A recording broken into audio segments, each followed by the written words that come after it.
d'essai. Et nous allons encore voir des belles choses ce soir. Un module aussi qui est très, très, très, très passionnant, intéressant.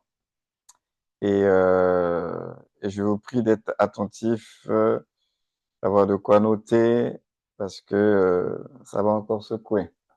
Alors, dans le bon sens, hein, c'est vraiment parce que nous parlons de serviteurs, nous parlons d'éthique, nous parlons de beaucoup de choses. Et donc, c'est important pour nous d'être vraiment équipés par rapport à ces sujets-là.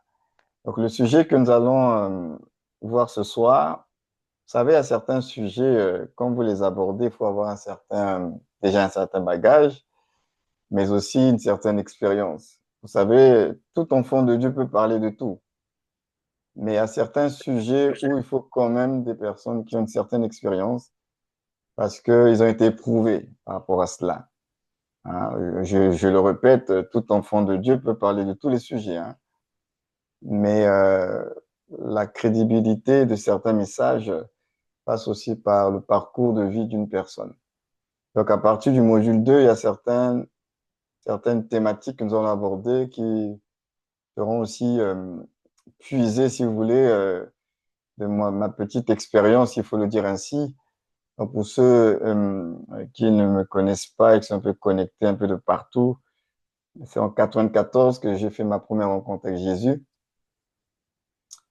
Et en 95, j'ai commencé à le servir, c'est-à-dire j'ai intégré des départements pour servir le Seigneur, au protocole. Après, je me suis retrouvé chantre jusqu'à occuper la responsabilité du groupe de chantre de notre église. Ensuite, donc de 95 jusqu'en 97, puisque je suis originaire du Congo-Brazzaville, il y a eu une guerre chez nous. Et j'étais que chantre à ce moment précis.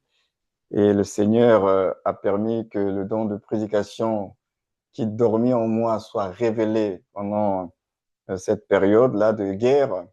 Et en fin 97, je commençais à prêcher. Et en 98, mes pères m'ont reconnu officiellement comme prédicateur de l'évangile dans l'église locale. Donc, je prêchais le dimanche dans notre assemblée. Donc, déjà en matière de prédication, vous aurez bien compris, c'est depuis, de façon officielle, c'est depuis 98 que je prêche la parole.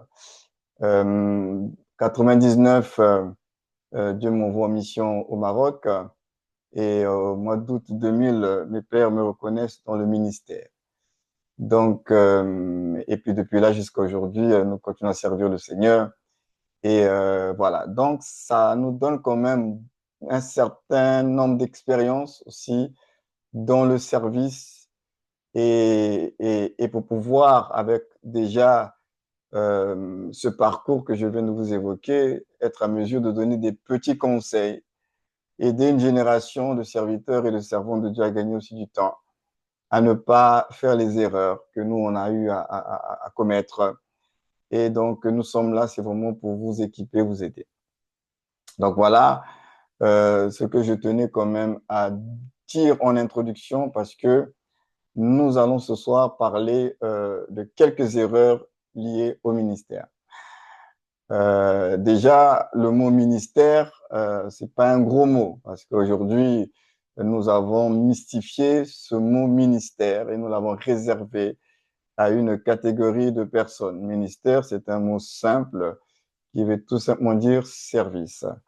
Donc, ministre, ministère, serviteur, service. Donc déjà, vous devez comprendre que tout enfant de Dieu est appelé à servir Dieu. Donc, vous aurez compris que tout enfant de Dieu est donc appelé au ministère. Maintenant, dans le service, il y a plusieurs services. Ce qui nous différencie maintenant, ce sont les différents services. Il y a des ministères qui ont été mandatés par le Seigneur pour équiper, perfectionner et préparer d'autres à entrer dans le ministère. Et ces ministères qui équipent et qui perfectionnent les autres pour qu'eux-mêmes entrent dans le ministère, c'est les fameux 5 ministères que vous connaissez tous, prophète, apôtre, docteur, évangéliste, pasteur. Eux, ils ont une spécificité, c'est de préparer les autres à eux-mêmes entrer dans le ministère. Mais les 5 ministères d'équipement et de perfectionnement ne sont pas les seuls ministères que Dieu a donnés finalement à l'Église. Parce que chacun de nous a reçu de Dieu des grâces, des talents pour être au service du Seigneur. Donc ça, c'est important déjà que vous le compreniez.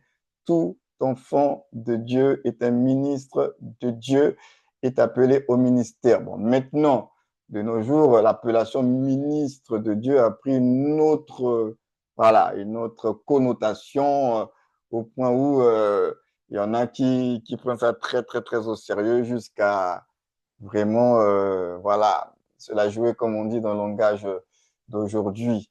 Mais en réalité, nous sommes tous appelés au ministère et nous sommes tous des ministres. Maintenant, je ne suis pas en train de favoriser, créer la rébellion. On dit que l'apôtre a créé une rébellion, ils ont suivi une formation là-bas, et puis l'apôtre a amené les gens à devenir rebelles. Je ne suis pas en train de former des rebelles, mais je suis tout simplement en train de vous dire les choses telles qu'elles sont. Nous sommes appelés au service du roi des rois, à servir les intérêts du royaume. Et l'apôtre Paul l'a déjà bien exprimé lorsque, dans 2 Corinthiens, chapitre 5, lorsqu'il dit que nous faisons fonction d'ambassadeurs pour Christ. Et aussi, quand il ajoute en disant que il nous a confié à nous tous le ministère de la réconciliation. Nous sommes des ministres pour la réconciliation. Donc, que le mot ministère ou ministre ne vous fasse pas peur.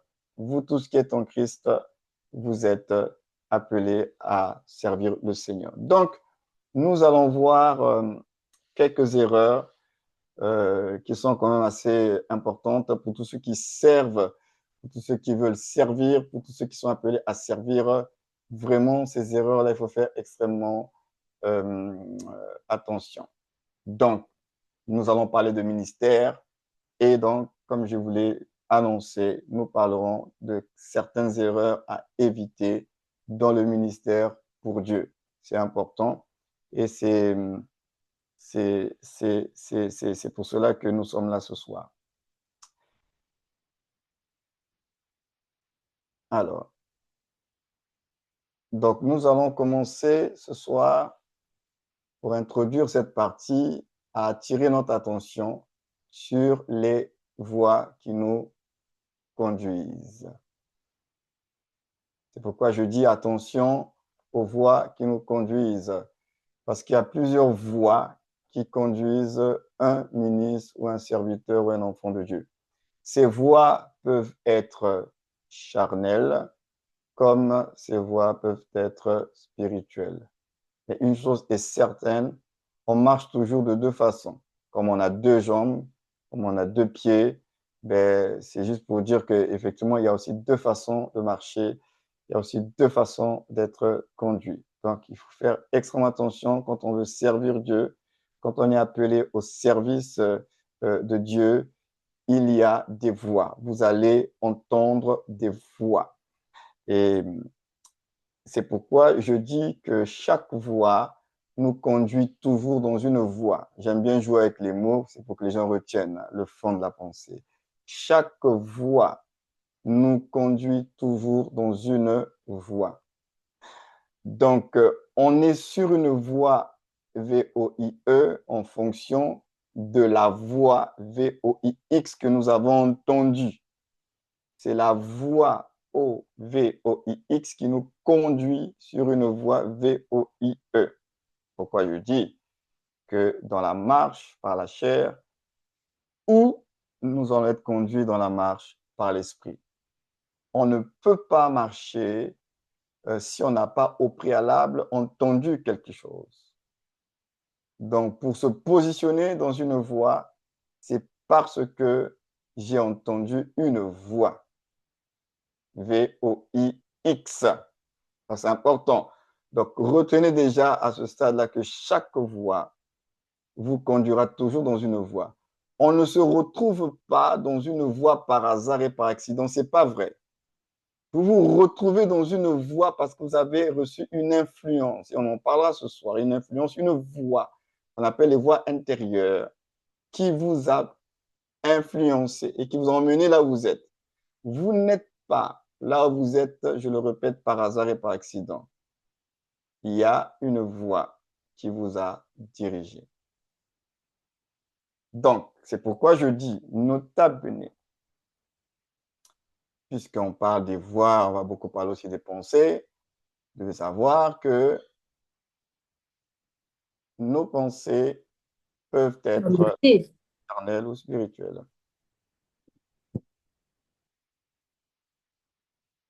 Donc, les pensées ont plusieurs natures. Donc, quand on parle des pensées, il y a des pensées qui sont charnelles, très humaines, et puis nous avons des pensées aussi qui sont des pensées spirituelles, qui sont les pensées de Dieu. Donc, c'est important pour nous de le savoir. Donc, je sais pourquoi j'ai mis un nota bene, parce qu'on va y revenir. Que nous parlons aussi de pensée.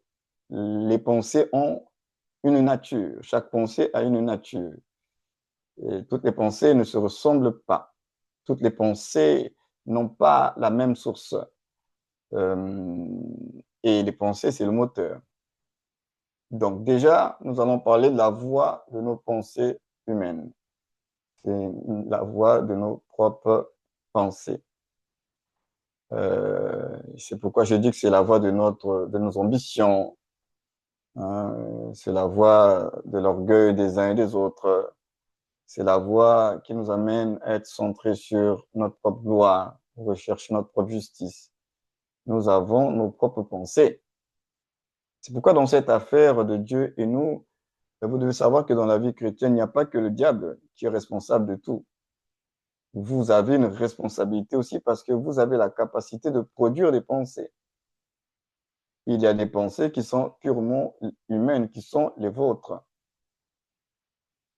Parce que si je prends juste un exemple parmi tant d'autres, sans rentrer, soit qu'on creuse un peu, les pensées de Lucifer, qui est une créature de Dieu. Dieu a créé Lucifer, un ange parmi les anges. Mais les pensées du cœur de Lucifer lui venaient de qui? Parce que si vous me dites qu'il y avait un autre diable avant lui, ça va nous poser un gros problème. Hein. Mais Lucifer a eu des pensées. Et les pensées sont montées dans son cœur, s'il faut le dire ainsi. Et ce sont ces pensées-là, ce raisonnement intérieur qu'il a eu, qui l'a emmené à la rébellion, qui l'a emmené à sa chute. Donc, si on prend juste le cas de Lucifer, vous comprenez très bien que il a nourri des pensées, c'était en lui. C'est lui qui a activé cela, sur la base d'un certain nombre d'éléments que nous allons voir tout à l'heure. Donc, il n'y avait pas un autre Satan avant lui. Mais il a quand même manifesté des pensées qui n'étaient pas bonnes. Parce que, comme je vous l'ai dit, il ne faut pas toujours accuser le diable parce que nous avons la capacité de produire des pensées.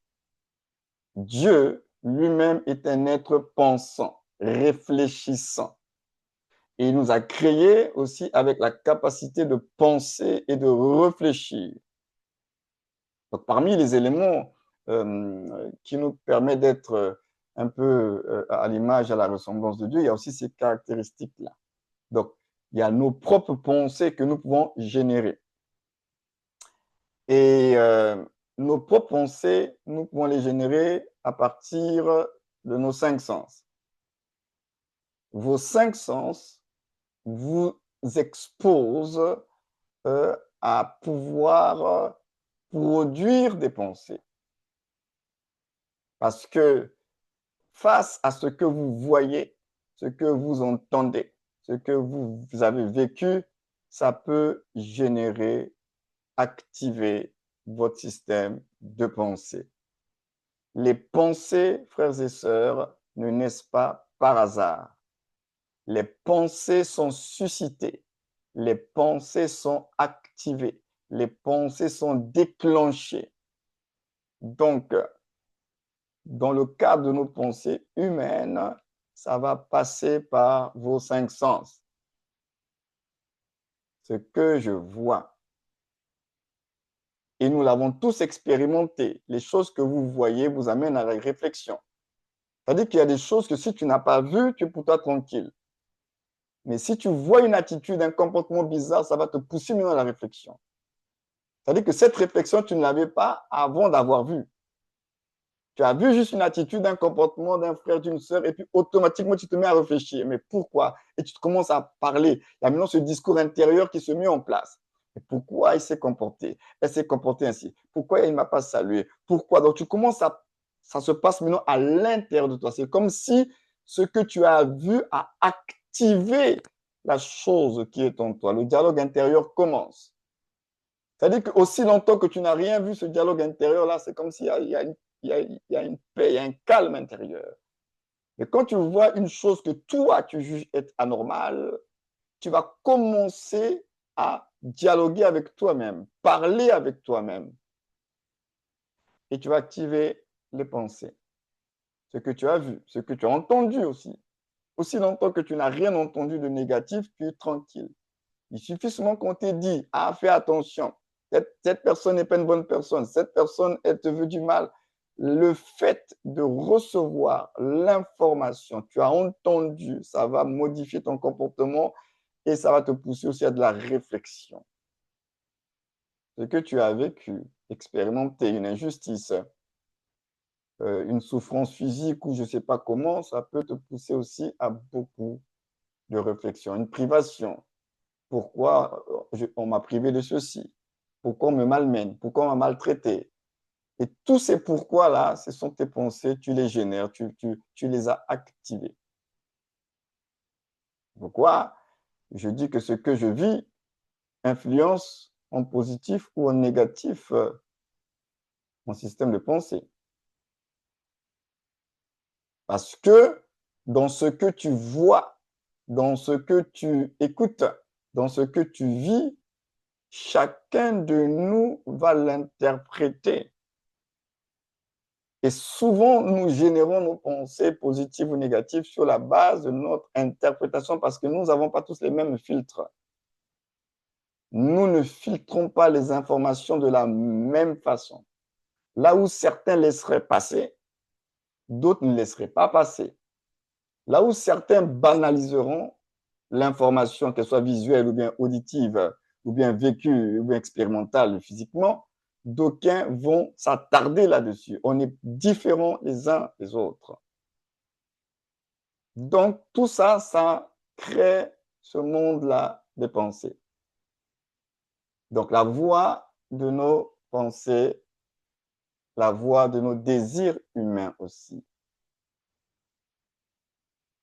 Vous connaissez l'histoire de David.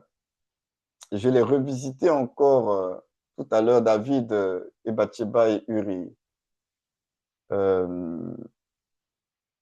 Et ça m'a encore édifié moi-même. Hein. Maintenant, dans l'histoire de David et Bathsheba et Uri, ne vous pressez pas à dire que c'est le diable qui est responsable de ce qui s'est passé.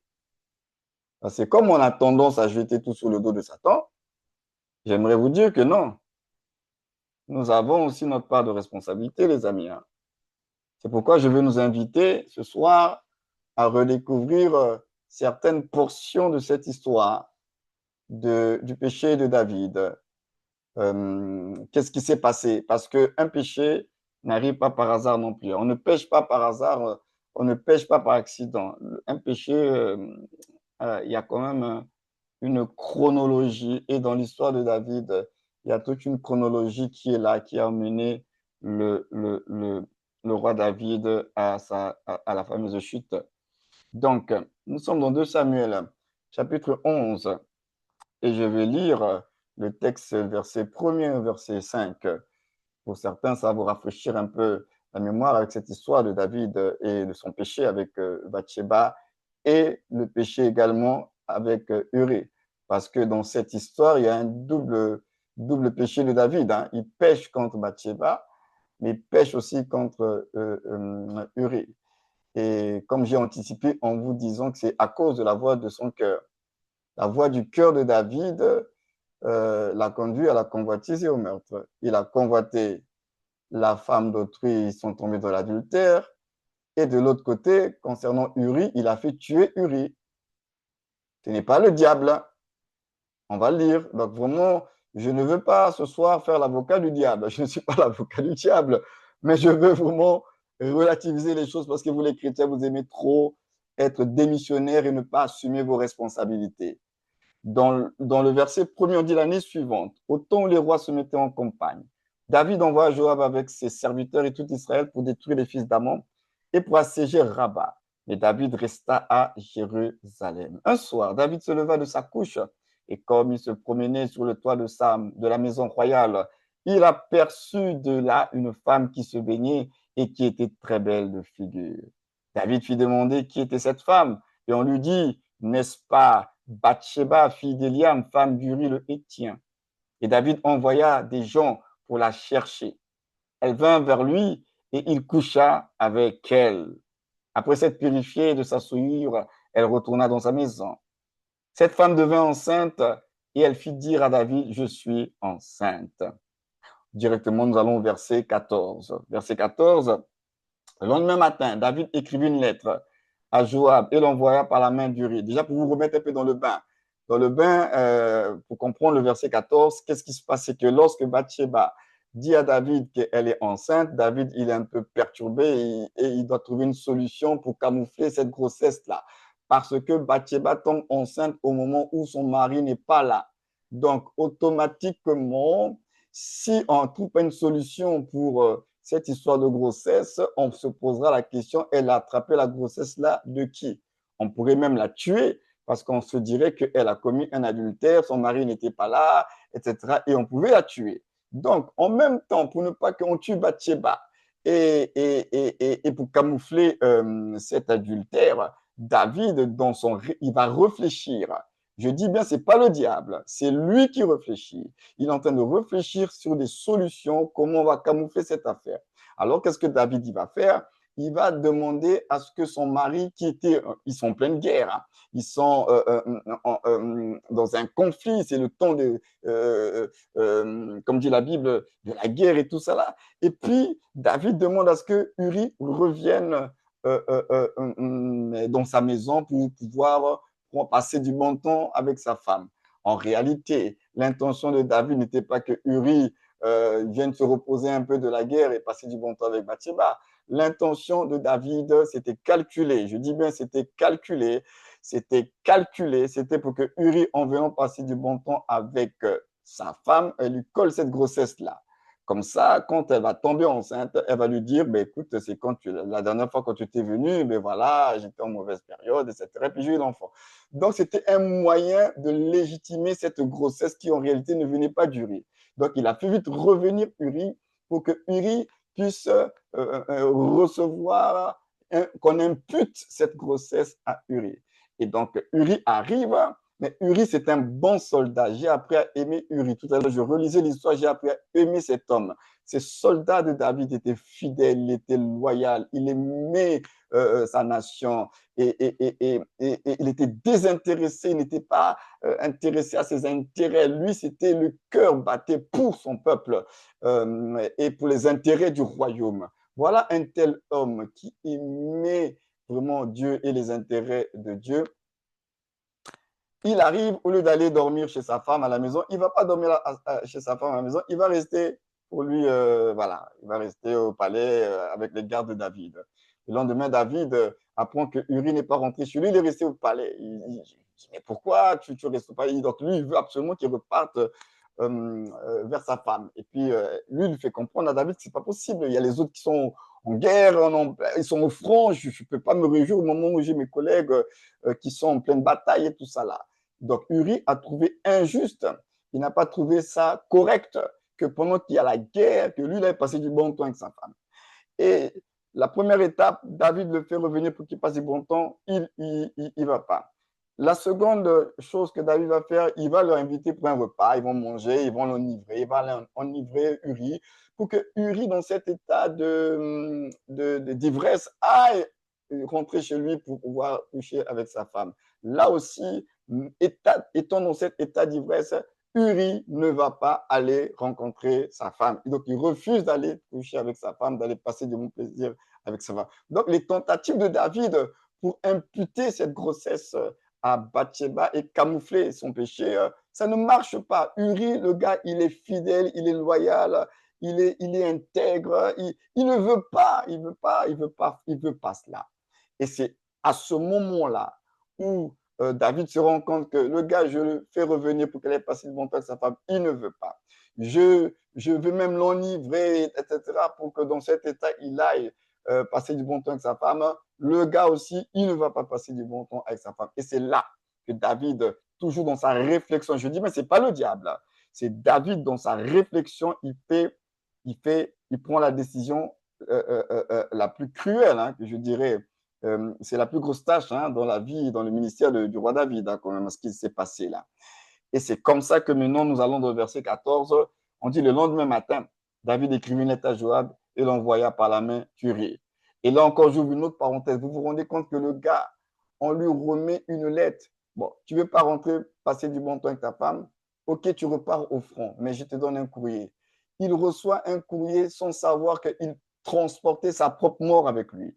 Il ne savait même pas que le courrier qu'il avait entre les mains, sa mort était déjà actée et décidée. Dans son innocence de ce soldat Uri, il va tout simplement apporter la lettre à Joab, le général d'armée, sans savoir le contenu de cette lettre. Or, le contenu de cette lettre, c'est ce que nous allons découvrir. Il écrivit dans cette lettre, donc David écrivit dans cette lettre à Joab, placez Uri au plus fort du combat et retirez-vous de lui afin qu'il soit frappé et qu'il meure. C'est-à-dire que quand on voit ça, si on s'arrête qu'à ce niveau-là de l'histoire de David, David à ce moment-là n'est pas un roi vraiment qui nous donne envie de lui ressembler. Au contraire, quand on lit cette histoire à ce stade-là, on se dit, mais le gars, il est cruel. Le gars, il est méchant. Comment on peut en arriver à un niveau de méchanceté comme cela? Mais c'est ce que David, il l'a fait de par son propre chef. Vous savez, Dieu sait faire la différence quand c'est nous et quand c'est pas nous. Quand nous sommes quelque part à l'origine de ce que nous vivons, Dieu, il sait faire la part des choses. Il n'a pas dit, bon, c'est le diable, bon, David n'y est pour rien, il était envoûté. Et puis, non, non, non, non, non.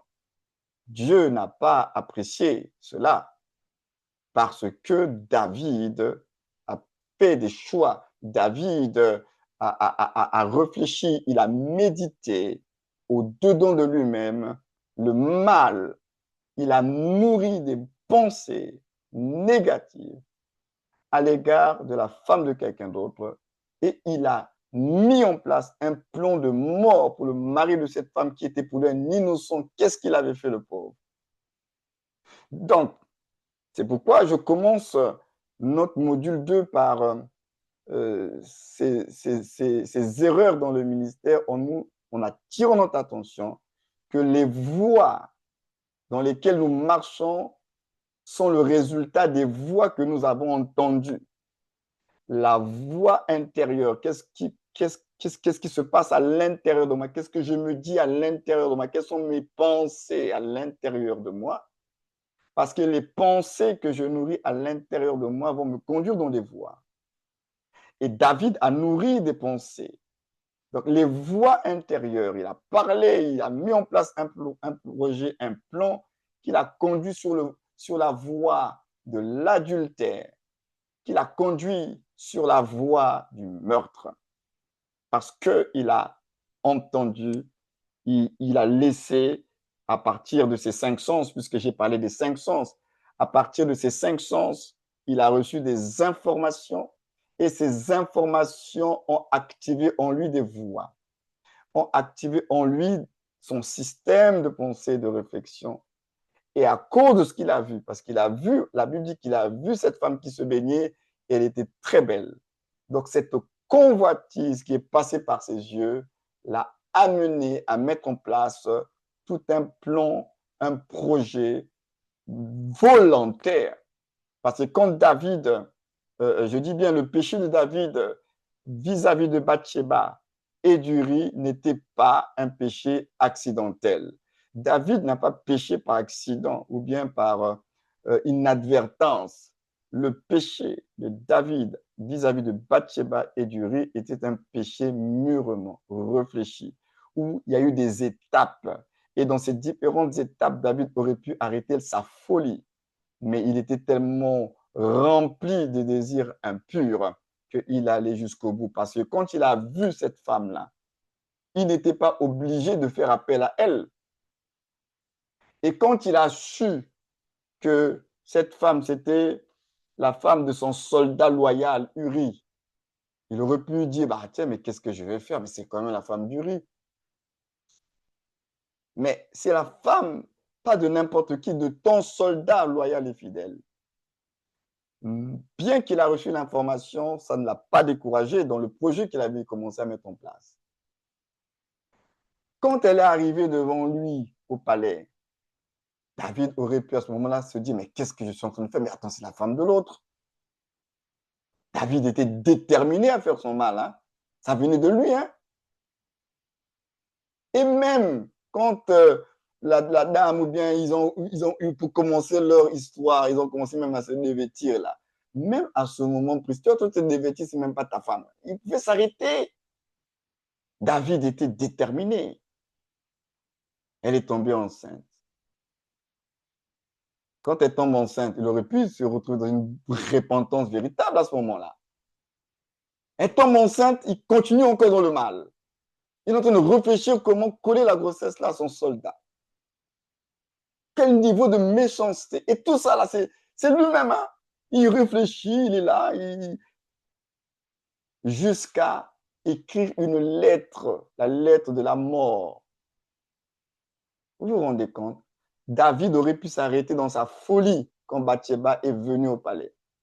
C'est-à-dire que quand elle est venue au palais, il aurait pu dire, mais qu'est-ce que je suis en train de faire? Attends, mais c'est la fille, la femme de mon soldat. Non, non, c'était juste pour avoir tes nouvelles, comment tu vas? Bon, écoute, c'était juste une salutation. Non, non, non, non, non, ce n'était pas une salutation. Hein? Ce n'était pas une salutation. La visite de Bathsheba, il était déterminé. Il y a des choses dans nos vies, comme je dis, il y a certains péchés dans nos vies, ce n'est pas par accident, hein, ce n'est pas par hasard. Vous-même, vous savez. Vous êtes conscient parfaitement des étapes de la chose. Et vous êtes déterminé. Vous avez cru à vos propres voix, à des mensonges, et puis vous avez cédé à des désirs, et ça vous éloigne après de Dieu. Voilà pourquoi faites extrêmement attention à vos 5 sens, à vos yeux. Après avoir parlé rapidement de la voix de nos désirs humains, nos pensées humaines, nous allons voir un autre type de voix pour tout serviteur de Dieu. Il y a d'abord vos propres voix, vos propres pensées, mais il y a aussi la voix du diable. Maintenant, on va parler de lui. Tout à l'heure, je dis que je ne serai pas l'avocat du diable, mais je vais faire la part des choses. Il y a nos propres voix et il y a aussi la voix du diable. Et cette voix du diable-là, vous allez facilement la reconnaître parce que cette voix du diable, elle vient contredire la parole. Cette voix du diable, elle vient apporter la confusion à la parole. Cette voix du diable, elle nous incite à une gloire personnelle et à la désobéissance vis-à-vis de Dieu. Et là également, on va relire le fameux texte que nous connaissons tous dans Genèse chapitre 3 pour comprendre que le diable a une voix, il parle. Et nous sommes aussi exposés à la voix du diable. Dans Genèse chapitre 3, le verset 1er, la Bible dit que le serpent était le plus rusé de tous les animaux des champs que l'Éternel Dieu avait fait. Il dit à la femme, donc il parle, donc en tout cas, elle entend une voix. Il parle à la femme. Dieu a-t-il réellement dit, vous ne mangerez pas de tous les arbres du jardin? Parce que avant cette histoire du chapitre 2, dans les chapitres antérieurs, Dieu parlait, Dieu leur a parlé, Dieu est un être qui parle, donc Dieu parlait avec Adam. Dieu avait parlé. Donc Adam avait l'habitude d'entendre la voix de Dieu. Et là, une autre voix va faire son apparition. Une voix qu'ils n'avaient pas l'habitude d'entendre. Mais Ève n'a pas su discerner les choses. La femme répondit au serpent, nous mangeons du fruit des arbres du jardin. Et quant au fruit de l'arbre qui est au milieu du jardin, Dieu a dit, vous n'en mangerez point, et vous n'y toucherez point de peur que vous ne mouriez. Alors le serpent dit à la femme, vous ne mourrez point. Mais Dieu sait que le jour où vous en mangerez, vos yeux s'ouvriront et que vous serez comme des dieux, connaissant le bien et le mal. La femme vit que l'arbre était bon à manger et agréable à la vue et qu'il était précieux pour ouvrir l'intelligence. Elle prit de son fruit et en mangea. Elle en donna aussi à son mari qui était auprès d'elle et il en mangea. Les yeux de l'un et de l'autre s'ouvrirent. Ils connurent qu'ils étaient nus et ayant cousu des feuilles de figuier, ils s'enfuirent des ceintures. Alors, verset 8, ils entendirent la voix de l'Éternel. Je vous ai dit que c'est une affaire de voix. Le ministère, servir Dieu, c'est une affaire de voix. Quelle est la voix qui conduit, qui nous conduit? Parce que la voix nous conduit sur une voie. Alors ils entendirent la voix de l'Éternel Dieu qui parcourait le jardin vers le soir. Et l'homme et sa femme se cachèrent l'un de la face de l'Éternel Dieu au milieu des arbres du jardin. Mais l'Éternel Dieu appela l'homme et lui dit, où es-tu? Il répondit, écoutez bien, verset 10, j'ai entendu ta voix dans le jardin et j'ai eu peur parce que je suis nu et je me suis caché. Ce qui m'intéresse ici, c'est le verset 11. Écoutez ce que Dieu va dire. Et l'Éternel Dieu dit, qui t'a appris que tu es nu? On va y revenir. Qui t'a appris? Qui t'a appris que tu es nu? Est-ce que tu as mangé de l'arbre dont je t'avais défendu de manger? C'est pourquoi je dis dans mes notes, le fameux qui t'a appris là. En d'autres termes, qui t'a appris, ça veut dire qui t'a dit. Qui t'a appris ou bien qui t'a dit. Tu dis que tu es nu. Tu as entendu la voix. Tu as eu peur. Il dit, mais qui t'a appris cela? Ça dit que tu as reçu l'information de qui? Parce que Dieu, c'est comme si Dieu est en train de dire que à ma connaissance, ce n'est pas ce que je vous ai dit. Maintenant, vous venez avec une autre information. Cette autre information, qui vous l'a donnée? Qui t'a dit? Qui t'a appris cela? Et nous sommes exposés à cela, les amis, dans la marche chrétienne. Il y a beaucoup de voix que nous entendons, qui ressemblent à la voix de Dieu, qui interprètent même la voix de Dieu. Qui t'a appris? Qui t'a dit que c'est ça? Oh, Dieu, il sait. Non, c'est le bon Dieu. Il n'y a pas de problème. Rien ne va se passer. Dieu est trop bon. Non, ça va aller. Attention. Qui vous a dit? Qui vous a établi juge et interprète de Dieu? C'est ça le problème. Et quelquefois, on se retrouve dans cette affaire-là. On veut interpréter nous-mêmes les paroles de Dieu.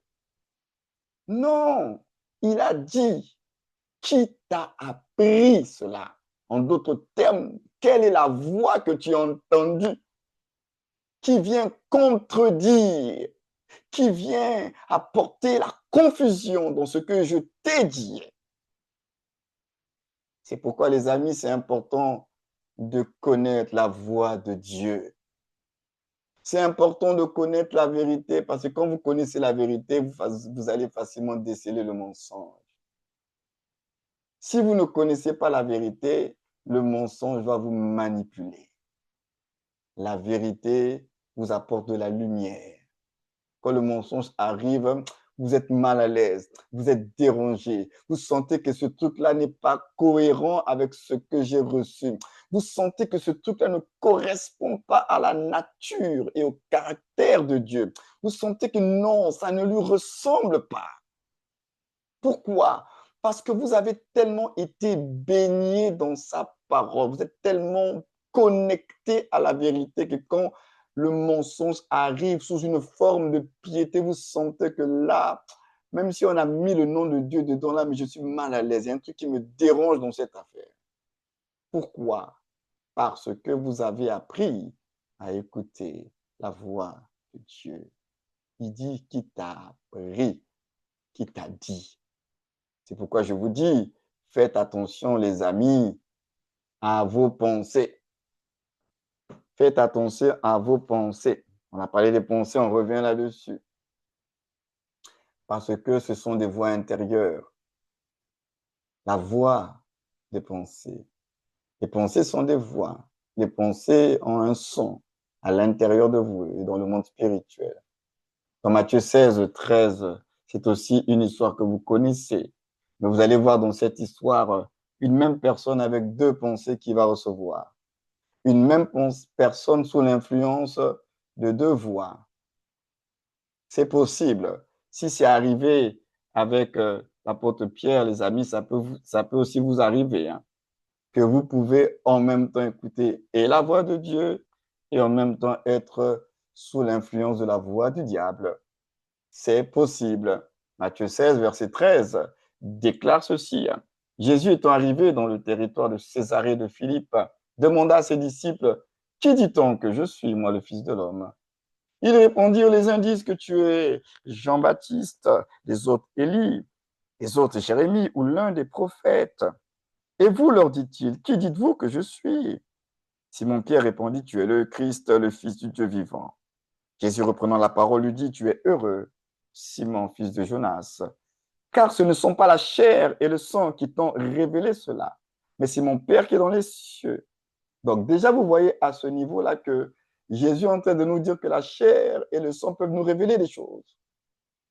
La chair et le sang peuvent nous parler, nous envoyer un message. Mais il dit par rapport à ce que tu viens de dire là, ce n'est pas la chair et le sang. Cette voix-là que tu as entendue, cette pensée que tu as reçue, Pierre, ça ne vient pas de la chair, ça ne vient pas du sang. Il dit, c'est mon Père.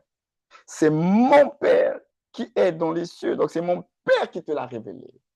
Donc, voyez déjà que ce monsieur, l'apôtre Pierre, reçoit de Dieu le Père. Il reçoit dans son esprit, il reçoit la pensée de Dieu que Jésus est le Christ, que Jésus est le Fils de Dieu. Mais retrouvons le même Pierre, on est toujours dans certainement la même journée. Le verset 21. Dès lors, Jésus commença à faire connaître à ses disciples qu'il fallait qu'il allât à Jérusalem, qu'il souffrit beaucoup de la part des anciens, des principaux sacrificateurs et des scribes, qu'il fut mis à mort et qu'il ressuscita le troisième jour. Pierre, l'ayant pris à part, se mit à le reprendre et dit, à Dieu ne plaise, Seigneur, cela ne t'arrivera pas. Mais Jésus se retournant dit à Pierre, arrière de moi, Satan. Tu mets en scandale car tes pensées ne sont pas les pensées de Dieu, mais celles des hommes. Vous avez entendu. Le même Pierre reçoit la pensée de Dieu, du Père. Et le même Pierre reçoit la pensée de Satan. C'est pour vous dire que cette affaire, elle est sérieuse. Ah oui, oui, oui. On peut être influencé autant par la voix de Dieu, on peut être influencé aussi par la voix de Satan et qui va passer par nos pensées. Et on aura l'impression que c'est de nous alors que ce n'est pas de nous, c'est l'ennemi qui est en train de nous communiquer ses pensées. Donc c'est possible. Deux voix en une personne. C'est pourquoi la vie chrétienne, nous avons besoin du Saint-Esprit et nous avons besoin du discernement de l'Esprit. Parce que sans le Saint-Esprit, ça va être difficile pour nous parce qu'on est exposé à la voix de Dieu, on est exposé à la voix du diable. Dans 1 Chronique 21, on va toujours pour appuyer ce que nous sommes en train de partager sur ces voix intérieures, puisqu'on parle de la voix du diable. 1 Chronique 21, la Bible dit ceci. 1 Chronique 21, à partir du verset 1er. Satan, c'est rare que la Bible mentionne Satan dans l'Ancienne Alliance. Hein. Il n'y a pas beaucoup de passages où on mentionne Satan dans son action vis-à-vis des hommes dans l'Ancienne Alliance. C'est l'un des rares passages où on dit que c'est Satan directement qui a fait la chose. Satan se leva contre Israël et écoutez bien, il excita David à faire le dénombrement. On n'a pas dit, dans l'histoire de Bathsheba qu'on a lu tout à l'heure, on n'a pas dit que Satan s'est levé, il a poussé David à aller convoiter Bathsheba. On n'a pas parlé de Satan, on l'a même pas cité. Donc ici, dans Chronique, là, on dit que Satan se leva contre Israël. Il excita, donc il le poussa David à faire le dénombrement d'Israël. Et David dit à Joab et au chef du peuple, allez, faites le dénombrement d'Israël depuis Beersheba jusqu'à Dan et rapportez-le-moi afin que je sache à combien il s'élève. Joab répondit que l'Éternel rende son peuple 100 fois plus nombreux, ô roi, mon Seigneur. Ne sont-ils pas tous serviteurs de mon Seigneur? Mais pourquoi mon Seigneur demande-t-il cela? Pourquoi faire ainsi pécher Israël? Le roi persista dans l'ordre qu'il donnait à Joab, et Joab partit et parcourut tout Israël, puis il revint à Jérusalem. Joab remit à David le rôle du dénombrement du peuple. Il y avait dans tout Israël 11 000 hommes tirant l'épée, et en Juda 470 000 hommes tirant l'épée. Il ne fit point parmi eux le dénombrement de Lévi et de Benjamin, car l'ordre du roi lui paraissait une abomination. Verset 7, on dit cet ordre déplut à Dieu qui frappa Israël.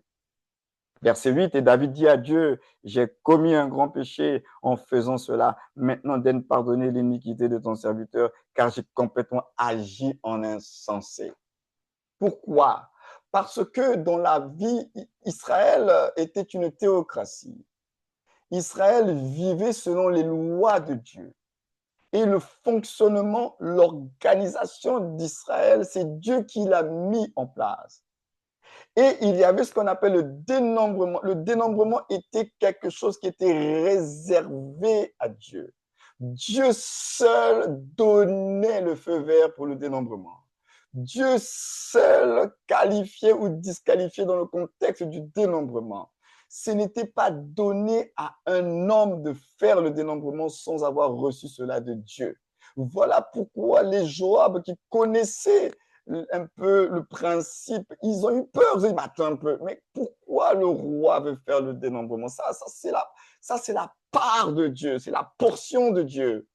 David a été incité par le diable de faire ce dénombrement pour renforcer l'orgueil en s'appuyant sur la toute-puissance d'Israël, pour dire que voilà, nous avons une grande armée, nous avons des grands soldats, mais cette armée n'était pas son armée, c'était l'armée de Dieu.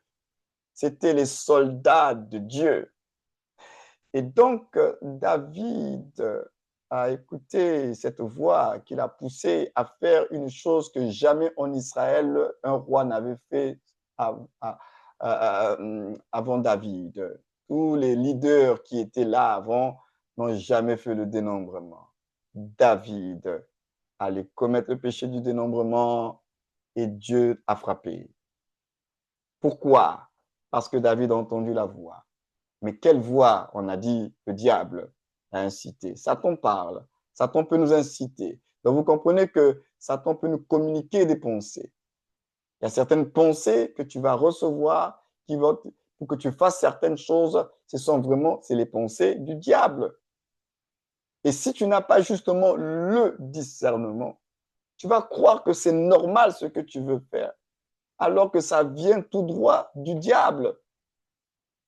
Pierre était convaincu que c'était une réflexion qui était logique. Il se dit, bah, non, non, il ne va pas mourir, il est trop jeune. Jusqu'à dire, à Dieu ne plaise. C'est là où vous voyez comment ce qui est du diable, on peut reconnaître un peu. Parce que quand il dit à Dieu ne plaise, c'est-à-dire que Dieu le veuille ou non, même si Dieu n'est pas d'accord, ou bien même si Dieu le veut, mais nous, on n'est pas d'accord. Donc, c'est une pensée déjà de rébellion. Quand vous dites à Dieu ne plaise, ça, c'est purement le diable qui parle comme ça. Ça peut pas être tes propres pensées. Parce que tes propres pensées, naturellement, tu ne peux pas de façon intentionnelle te lever pour t'opposer à Dieu. Mais quand il y a une opposition à l'égard de Dieu, sachez que cette opposition à l'égard de Dieu, il n'y a que le diable qui s'oppose. Il est l'adversaire. Il est l'adversaire, il s'oppose. Donc quand Satan dit à Dieu ne plaise, c'était clairement le langage de Satan à travers Pierre. Donc, il lui reçoit une pensée comme ça, là, il pense c'est normal, et puis il va balancer la chose, alors que c'est le diable qui l'a inspiré, qui l'a poussé à parler ainsi. Donc, ça veut dire, les amis, qu'on n'est pas à l'abri. Hein. Dieu merci. C'est que dans le contexte biblique des choses, que ce soit pour le cas de David, que ce soit pour le cas de Pierre, à ce moment-là, ils n'avaient pas le Saint-Esprit en eux, comme nous. Saint-Esprit, Quand Pierre dit « à Dieu ne plaise », il n'a pas encore le Saint-Esprit en lui. Il n'est pas une nouvelle création. Donc, le ministère du Saint-Esprit n'est pas encore opérante dans la vie de Pierre à ce moment précis parce que Pierre n'est pas encore né de nouveau, n'est pas encore né de l'Esprit. Christ n'a pas encore soufflé sur eux en disant « recevez le Saint-Esprit pour leur régénération ». C'est avec le Saint-Esprit que nous aurons la grâce de pouvoir discerner ce qui est de Dieu et ce qui n'est pas de Dieu. Il est là pour nous aider aussi, le Saint-Esprit. Sans le Saint-Esprit, c'est cette confusion-là. On aura l'impression que ça vient de nous alors que ça ne vient pas de nous. Le Saint-Esprit, Jésus a dit, il nous conduira dans toute la vérité. Il nous rappellera mes paroles. Donc l'Esprit de Dieu. C'est pourquoi faites attention aux pensées qui sont à l'intérieur de vous parce que le diable parle aussi. Il a une voix. Alléluia. Alors, nous allons voir un autre type de voix dans le ministère qui peut vous créer des problèmes. C'est la voix de ce que j'appelle la voix des experts. La voix des experts, donc ce sont des anciens, des aînés, des personnes qui pensent tout connaître à cause de leur expérience de vie et de ministère. Et là aussi, je n'aimerais pas qu'on me lapide et qu'on me jette des pierres pour dire que l'apôtre veut emmener les gens à la rébellion. Non, non, non. Vous allez comprendre pourquoi je parle ici de la voix des experts. Je ne suis pas en train de dire qu'il ne faut pas écouter les aînés, les anciens, les gens qui sont de l'expérience dans le ministère. Ce n'est pas ce que je suis en train de dire. De toute façon, notre formation est enregistrée. Ce n'est pas ce que j'ai dit. Et ne me faites pas dire ce que je n'ai pas dit. Mais je veux juste nous faire comprendre une chose importante, que la voix des experts peut être une voix qui va vous emmener en dehors des voies de Dieu. Et c'est pourquoi nous avons cette belle histoire dans Un roi. Dans Un roi, à partir du chapitre 13. Belle histoire qui nous illustre bien cette voix des experts. Un roi, chapitre 13, à partir du verset 1er.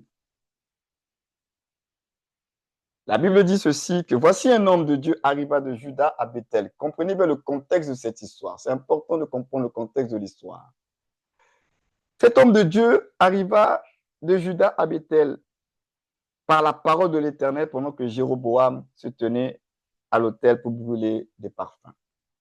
Donc, un homme de Dieu qui arrive, Dieu l'a mandaté, il vient avec un message de Dieu, il a entendu la voix de Dieu, donc il vient avec un message de Dieu. Il cria contre l'autel par la parole de l'Éternel et il dit, autel, autel, ainsi parle l'Éternel, voici, il naîtra un fils à la maison de David, son nom sera Josias. Il émolera sur toi les prêtres et hauts lieux qui brûlent sur toi des parfums et l'on brûlera sur toi des ossements d'hommes. Et le même jour, il donna un signe en disant, c'est ici le signe que l'Éternel a parlé, voici, l'autel se fondra et la sonde qui est dessus sera répandue. Lorsque le roi entendit la parole que l'homme de Dieu avait crié contre l'autel de Bethel, il avança la main de dessus l'autel en disant, saisissez-le. Et la main que Jéroboam avait étendue contre lui devint sèche, et il ne put la ramener à soi. L'autel se fondit et la sonde qui était dessus fut répandue, selon le signe qu'avait donné l'homme de Dieu par la parole de l'Éternel. Alors le roi prit la parole et dit à l'homme de Dieu, implore l'Éternel ton Dieu et prie pour moi afin que je puisse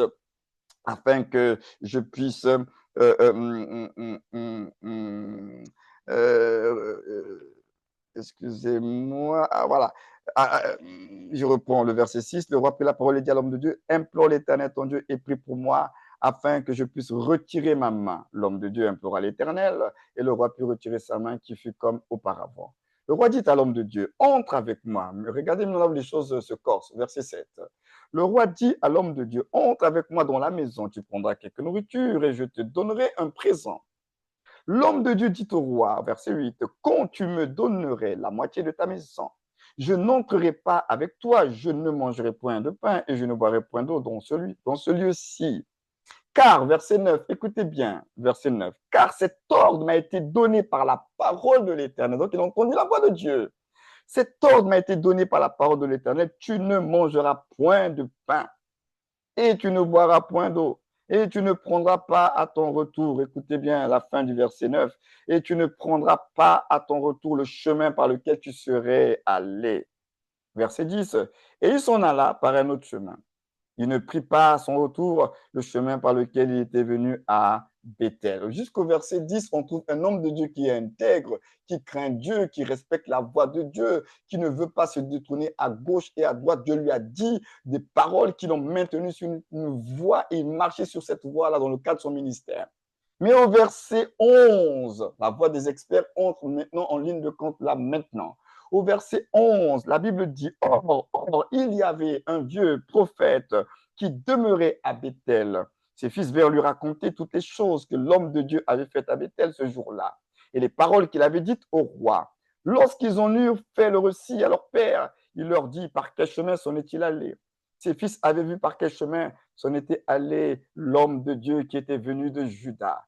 Et il dit à ses fils, scellez-moi l'âne. Et ils lui scellèrent l'âne et il monta dessus. Il alla après l'homme de Dieu et il le trouva assis sous un térébinthe. Il lui dit, es-tu l'homme de Dieu qui est venu de Juda? Il répondit, je le suis. Alors il lui dit, viens avec moi à la maison et tu prendras quelque nourriture. Mais il répondit, verset 16, je ne puis ni retourner avec toi, ni entrer chez toi. Je ne mangerai point de pain, je ne boirai point d'eau, et avec toi, en ce lieu-ci. Donc, il rappelle sa mission. Dieu lui avait donné des instructions, donc il rappelle les instructions qu'il avait reçues de Dieu. Jusqu'à présent, ça va. Il est dans son intégrité, il dépend de la voix qu'il avait entendue de Dieu, donc jusqu'à présent, ça va. Mais au verset 17, car il m'a été dit, Dieu lui a parlé par la parole de l'Éternel, il dit à l'autre, tu n'y mangeras point de pain, et tu n'y boiras point d'eau, et tu ne prendras pas à ton retour le chemin par lequel tu seras allé. Verset 18, la voix de l'expert commence. Il lui dit, moi aussi, je suis prophète comme toi. Moi aussi, je suis prophète comme toi. Et un ange m'a parlé de la part de l'Éternel et m'a dit, ramène-le avec toi dans ta maison et qu'il mange du pain et boive de l'eau. Il lui montait. Il lui montait. Toi, tu es le serviteur de Dieu. Dieu t'a parlé clairement, directement. Tu as reçu la parole de Dieu. L'autre, il dit que c'est un ange qui lui a parlé. Entre l'ange et Dieu qui t'a parlé directement, tu dois suivre qui? Posons-nous d'abord les questions. L'autre, c'est un ange qui lui a parlé. Mais toi, c'est Dieu qui t'a parlé directement. Qui dois-tu suivre? Faites attention au culte des anges, cette affaire des anges. Ces derniers temps, on parle beaucoup des anges, à droite, à gauche, des anges aussi. Mon ange, mon ange, mon ange, mon ange. Attention. Lui, je le répète, le serviteur de Dieu, c'est Dieu qui lui a parlé. Le vieux prophète, il dit c'est un ange qui lui a parlé. Vous comprenez alors pour les lecteurs de la Bible, quand l'apôtre Paul disait que même si un ange descendait du ciel avec un autre évangile qui soit anathème, donc qui soit maudit, même si un ange descendait du ciel, il venait, non, je suis l'ange intel, je viens droit du trône de Dieu, Dieu m'a mandaté expressément, voilà, il faut, maintenant, on ne va plus servir de cette façon, il faut le faire d'une autre façon. Il dit que si même si un ange vient avec un autre évangile qui soit anathème, l'évangile est supérieur à tout. Il n'y a aucun message qui soit supérieur au message de l'évangile. Donc, quand un message vient contredire l'évangile, c'est déjà très, très, très dangereux. Et lui, un ange lui a parlé. Et puis, il vient dégoûter le jeune serviteur de Dieu qui marchait dans la voie de Dieu. Ah, Seigneur, fais-nous grâce. Un ange lui a parlé. Maintenant, en continuant, il dit ceci. Il dit, je suis un prophète comme toi. Un ange m'a parlé de la part de l'Éternel et m'a dit, ramène-le avec toi dans ta maison et qu'il mange du pain et boive de l'eau et lui mentait. Parce qu'à ce moment précis, Dieu devient menteur. On fait de Dieu menteur, Dieu devient contradicteur. Il se contredit. Frères et sœurs, Dieu ne se contredit pas.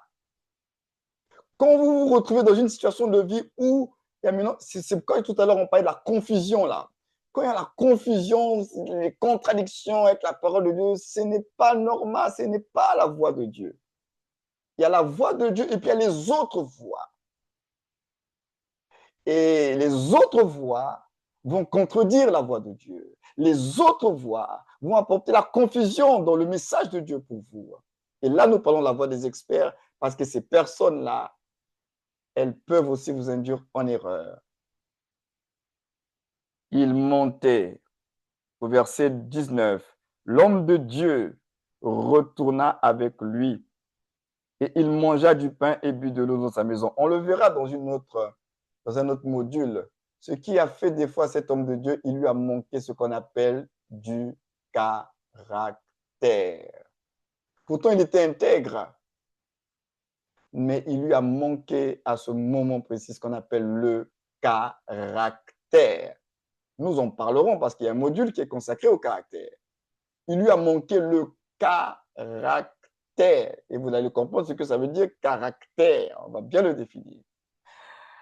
L'homme de Dieu retourna avec lui et il mangea du pain et but de l'eau dans sa maison. Comme ils étaient assis à table, la parole de l'Éternel fut adressée au prophète qui l'avait ramené. Et il cria à l'homme de Dieu qui était venu de Juda. Ainsi parle l'Éternel, parce que tu as été rebelle à l'ordre de l'Éternel et que tu n'as pas observé le commandement que l'Éternel ton Dieu t'avait donné, parce que tu es retourné et que tu as mangé du pain et bu de l'eau dans ce lieu, dont il t'avait dit, tu n'y mangeras point de pain et tu n'y boiras point d'eau, ton cadavre n'entrera pas dans le sépulcre de tes pères. Et quand le prophète qui l'avait ramené eut mangé du pain et qu'il eut bu de l'eau, il scella l'âne pour lui.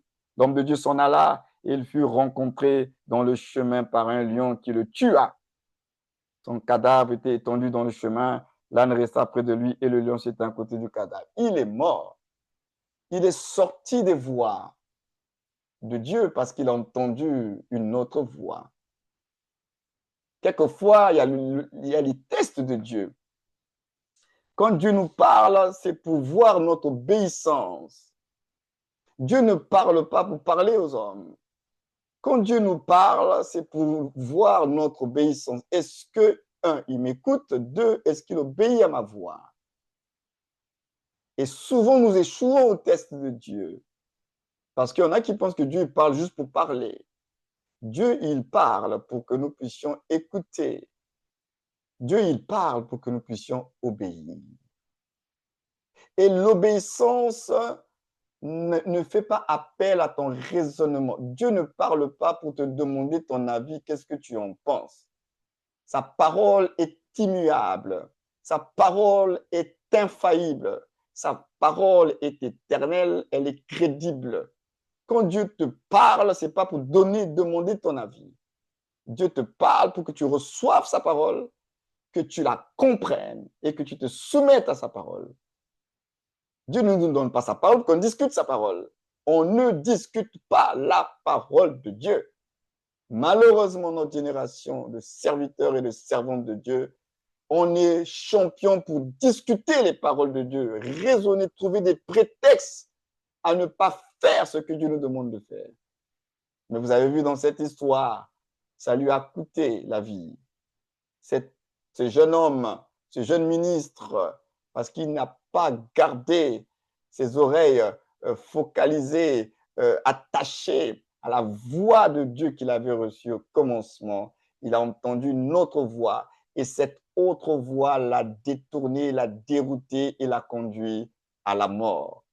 Comprenez, frères et sœurs, serviteurs et servantes de Dieu, aussi longtemps que nous écouterons la voix de Dieu, nous serons préservés de la mort et nous serons sous la haute protection de Dieu. Et chaque fois que nous allons détourner nos oreilles de la voix de Dieu, alors nous allons nous exposer à la mort sous toutes ses formes. Donc, c'est la parole de Dieu qui nous sécurise. Elle est notre garantie, elle est notre protection, elle est notre tout. Si nous ne prenons pas la parole de Dieu au sérieux, les amis, nous allons nous exposer. Nous allons nous exposer. Donc, la voix des experts, c'est ça. Maintenant, quelle attitude devons-nous avoir à l'égard de ces experts que j'ai dit que ce sont nos aînés, ce sont des aînés dans le ministère, dans la foi, des personnes qui ont plus d'expérience que vous. Nous devons avoir une attitude vis-à-vis de ces personnes-là. C'est pourquoi je disais tout à l'heure que je ne suis pas en train de vous inciter à la rébellion, mais je suis en train de vous donner les outils pour que vous soyez des serviteurs de Christ équilibrés. Ces experts-là, il ne faut pas les rejeter. Ces experts-là, il ne faut pas les mépriser. Il ne faut pas leur manquer de respect. Mais alors, qu'est-ce qu'il faut faire? Quand ces experts viennent avec, soi-disant, une voix qui est la voix de Dieu d'après eux, et que toi, au plus profond de toi, tu n'es pas totalement en accord, la parole de Dieu nous donne des choses à faire dans ce genre de cas. Dans 1 Thessaloniciens, chapitre 5, à partir du verset 20, la Bible dit ceci par rapport justement à la voix prophétique qui peut sortir de la part de ces anciens, de ces personnes expérimentées, de ces personnes qui vivent des choses avec Dieu, qui sont même plus avancées que vous. La Bible dit, 1 Thessaloniciens 5, verset 20, ne méprisez pas les prophéties. Donc, ça veut dire, ne méprisez pas les prophéties et ne méprisez pas aussi le porteur de la prophétie. Et le porteur de la prophétie et la prophétie, ne méprisez pas. Mais examinez toutes choses. Retenez ce qui est bon. Vous devez examiner. Donc, quand la voix des experts commence à s'exprimer, ne méprisez pas ces experts. Ne méprisez pas le message. Mais la Bible dit, vous devez examiner. Examiner. Prenez le temps d'examiner le message. Méditer. Examiner, c'est tout un travail. Ça nécessite que tu médites, que tu pries, que tu tournes la chose dans tous les sens. Tu es à l'écoute de ce qui se passe aussi à l'intérieur de toi. Est-ce que ça correspond au caractère de Dieu? Est-ce que ce que tu avais reçu de Dieu, c'est en accord? Donc, c'est tout un travail. Examiner, là, c'est tout un travail. On dit examiner, c'est examen. Quand on dit qu'on doit examiner une scène de crime, on va le passer au peigne fin. On doit examiner chaque coin et recoin pour chercher des indices. Votre génération, qui est la nôtre, les croyants, c'est qu'on n'a plus le temps d'examiner. Pour nous, dès qu'on reçoit une parole ainsi par l'Éternel, l'homme de Dieu a parlé, Amen, Amen et Amen. Et c'est une erreur monumentale que vous faites parce que ce n'est pas ce que votre Dieu vous a dit. Il n'a pas dit qu'il faut dire Amen n'importe comment et pour n'importe quoi. Amen, c'est une attestation, c'est une confirmation, c'est une adhésion. Je suis d'accord, pas dans le cadre du mouvement, parce que j'ai pesé la chose. Ça me parle, j'en suis convaincu et je suis d'accord. Dans 1 Jean 4, verset 1er, la Bible dit, 1 Jean 4, le verset 1er, bien-aimés, n'ajoutez pas foi à tout esprit. Donc, toute manifestation de l'esprit, que ce soit par la voix prophétique et par des actions prophétiques, on dit n'ajoutez pas foi à tout esprit, mais éprouvez les esprits pour savoir s'ils sont de Dieu, car plusieurs faux prophètes sont venus dans le monde. Il faut éprouver. Est-ce que cette chose-là, est-ce que ça correspond vraiment à la voix de Dieu? Est-ce que ça va me garder dans la justice de Dieu ou pas? Est-ce que c'est un truc qui va me remplir de moi-même? Est-ce que c'est un truc qui va me défocaliser de la croix ou bien qui va renforcer mon attachement à l'œuvre de Jésus pour moi? Il faut éprouver toute manifestation de l'esprit, toute expression de l'esprit, que ce soit une action prophétique, un message prophétique, vous devez examiner, éprouver cela. Est-ce que vraiment ça correspond au caractère, à la justice, aux valeurs de Dieu? Si vous sentez qu'il y a déjà un truc un peu flou là, restez encore dans la présence de Dieu, que Dieu lui-même vous mette la paix dans cette affaire-là. Ne dites pas Amen à n'importe quoi. Parce que quand vous dites Amen à n'importe quoi, vous vous exposez aux esprits de manipulation et de séduction. Amen, c'est sérieux. On ne dit pas Amen à n'importe quoi. Hein. Amen, là. On ne dit pas Amen n'importe comment. Même si aujourd'hui, dans nos abus de prédication, dites Amen pour que j'avance, dites Amen pour que je décolle, dites Amen pour que j'explose. Oui, mais attention, un Amen ne se force pas. Un Amen, c'est quelque chose de naturel, de spontané, c'est personnel en fait. C'est moi qui dis Amen, c'est pas toi qui dois me dire Amen. Malheureusement, aujourd'hui, on a été formaté avec cette affaire d'Amen. Ça va dans tous les sens. Amen, amen, amen, amen, amen, amen. Dites amen, amen, amen, amen, amen. Ça a perdu son sens et sa valeur. Est-ce que vous saviez que Amen, c'était le nom du Seigneur? Il s'appelle l'Amen. Jésus est appelé l'Amen. Il est l'Amen. Amen, là. Aujourd'hui, on a vulgarisé cette affaire d'Amen. Amen, amen, amen. Attention. Il faut laisser l'œuvre du Saint-Esprit faire son œuvre en nous pour que nous-mêmes, toi-même, sans qu'on te force, c'est toi qui dois dire Amen. Parce que quand tu es dans un contrat, quand tu es dans une alliance, dans un projet où il faut une signature, souvent j'ai eu à le partager, tu lis le contrat avec toutes les clauses et on te dit à la fin, après que tu aies lu tout le contrat avec toutes les clauses des articles, etc., à la fin, on te dit, veuillez précéder votre signature par lu et approuvé. Tu ne peux pas écrire lu et approuvé sans avoir lu justement le document. Quand tu dis que tu écris lu et approuvé, ça veut dire que tu as pris connaissance du contenu de l'information, tu as compris de quoi il est question et tu es d'accord. Donc, quand nous faisons le lu et approuvé en signe, c'est une manière de dire Amen. C'est ça le Amen. Le Amen est donc le résultat d'une prise de connaissance, une compréhension du sujet. Tu l'as compris, tu es d'accord et c'est pourquoi tu dis Amen, tu signes cela. Vous dites Amen à n'importe quoi.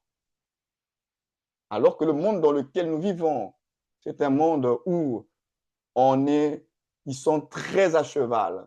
On ne fait pas signer un document à quelqu'un sans au préalable lui avoir donné la possibilité de prendre connaissance de l'information. Et Dieu fait la même chose. Dieu ne nous oblige pas à croire. Est-ce que vous le savez? Dieu ne nous oblige pas à croire. On dit à tous ceux qui l'ont reçu, à ceux qui croient. Ce n'est pas tout le monde. La vérité est annoncée, mais ce n'est pas tout le monde qui va croire. Dieu veut que nous soyons tous sauvés, c'est vrai, mais Dieu n'oblige pas tout le monde à croire. Non, ça doit venir de chacun de nous. Tu as été exposé à la vérité et la lumière de la vérité va t'amener à prendre une décision. Je fais quoi? J'accepte ou j'accepte pas? C'est vrai ou c'est pas vrai? C'est pourquoi, les amis, notre attitude vis-à-vis de la voix des experts, donc de ces aînés, de ces soi-disant expérimentés en matière de parole de Dieu, voix de Dieu, surnaturel de Dieu, ce n'est pas de rejeter, ce n'est pas de mépriser, mais c'est de prendre le temps d'examiner. Tu as le droit d'examiner parce que ton Dieu te donne le droit d'examiner. Ne confondons pas les dispensations avant le Saint-Esprit dans la vie des croyants et après quand le Saint-Esprit est venu dans la vie des croyants. Avant que le Saint-Esprit vienne dans la vie des croyants et que l'Église soit manifestée pleinement, Dieu ne parlait pas à tout le monde. Voilà pourquoi quand la parole de Dieu était communiquée par le prophète, c'était le fameux « Ainsi dit l'Éternel ». Et cet « Ainsi dit l'Éternel » n'était pas une parole de contestation où on devait examiner. Au contraire, c'était une parole d'autorité. Dieu a dit, c'est ce qu'il faut faire. C'était dans une dispensation bien précise où Dieu parlait de cette façon. Mais dans la grâce avec Jésus-Christ et la venue du Saint-Esprit avec le mystère de l'Église, lui-même, le même Dieu, il dit que même dans le domaine prophétique, on n'est plus dans le « ainsi dit l'Éternel » dans la Nouvelle Alliance. Les gens manifestent le prophétique, mais Dieu dit, vous devez examiner. et retenir ce qui est bon. C'est Dieu lui-même qui nous donne le droit, dans la nouvelle alliance, d'examiner tout message prophétique.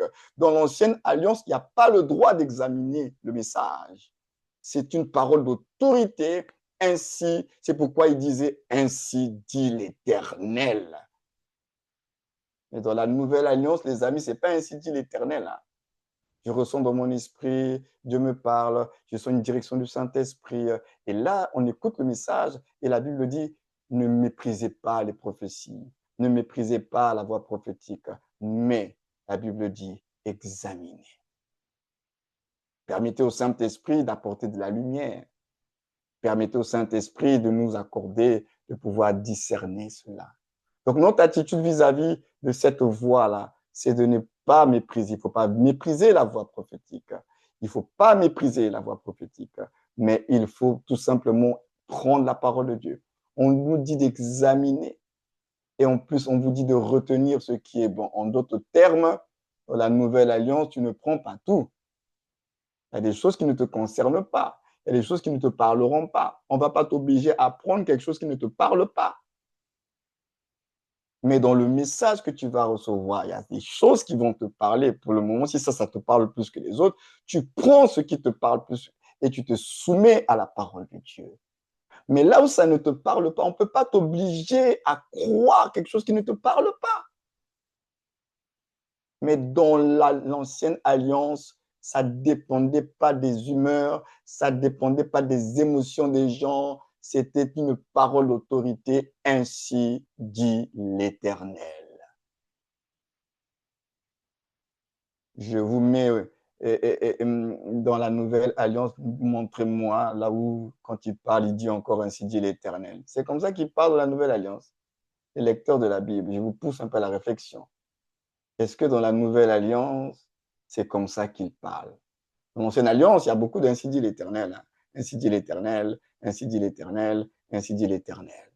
Mais dans la nouvelle alliance, montrez-moi là où il parle comme ça. Mais pourtant, il parle, hein, il continue à parler, n'est-ce pas? Dieu continue à parler dans la nouvelle alliance. Regardez le cas de l'apôtre Paul. Ils étaient, la Bible dit quoi, dans Actes chapitre 13, pendant qu'ils jeûnaient et priaient, on dit l'Esprit parla. Et l'Esprit leur dit, on n'a pas dit ainsi dit l'Éternel, l'Esprit leur parla. Il dit, mettez-moi à part, Paul et Barnabas, pour l'œuvre à laquelle je les ai appelés. Montrez-moi ainsi dit l'Éternel dans la nouvelle alliance. Je ne sais pas si on a même une ou deux qui parlent différemment parce que c'est une autre dispensation. C'est un nouveau type de relation que Dieu a avec les hommes, avec la venue de Jésus et le mystère de l'Église. Donc, dans le domaine prophétique, ne vous laissez pas manipuler par la voix des experts. Vous avez le droit d'examiner. Et laissez le Saint-Esprit vous aider dans le discernement. Alléluia.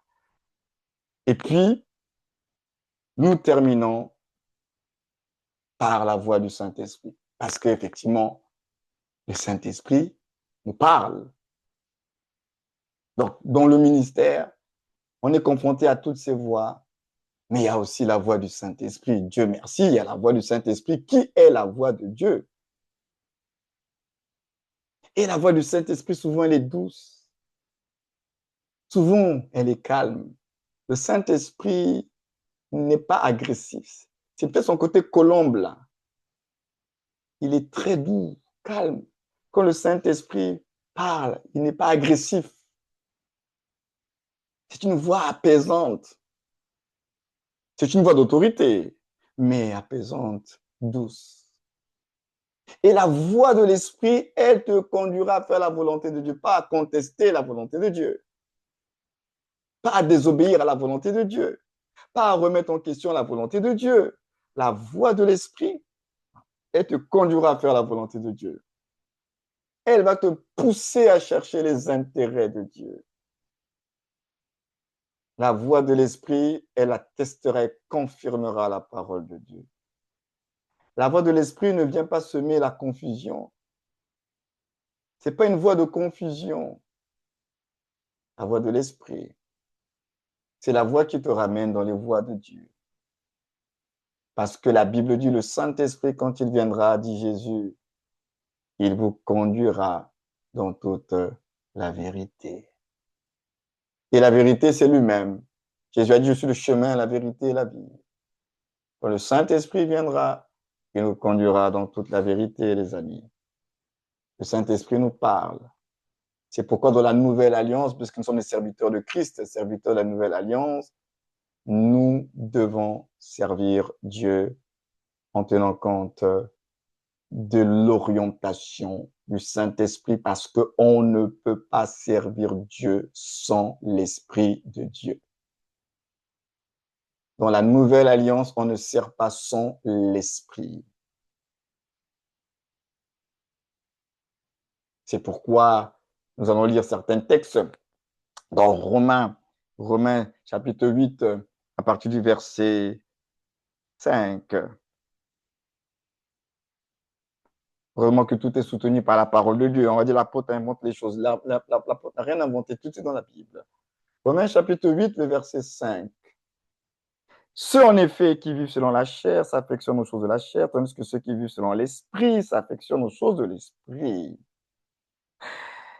Et l'affection de la chair, c'est la mort, tandis que l'affection de l'esprit, c'est la vie et la paix. Car l'affection de la chair était inimitié contre Dieu parce qu'il ne se soumet pas à la loi de Dieu et qu'elle ne le peut même pas. Or, ceux qui vivent selon la chair ne sauraient plaire à Dieu.